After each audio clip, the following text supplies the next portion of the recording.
бір заказға келдім. Мынау шлангы атылып кеткен. Түнде қайда үйдің егесі естіп жапқан кранды.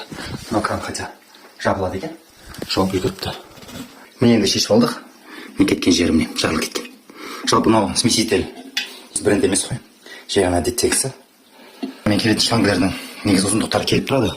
Кейбіреулерінің кіші қысқа болады, негізі бұлар қысқа болады. Ұзындықтары келіп тұрады, сонда да салмаған жақсы не бөлек сатып аласыз.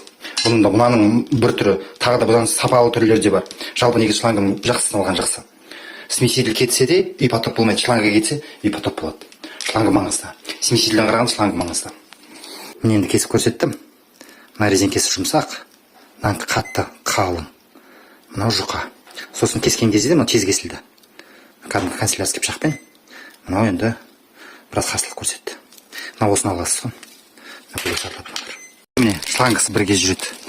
Бұл шланга қоймау керек.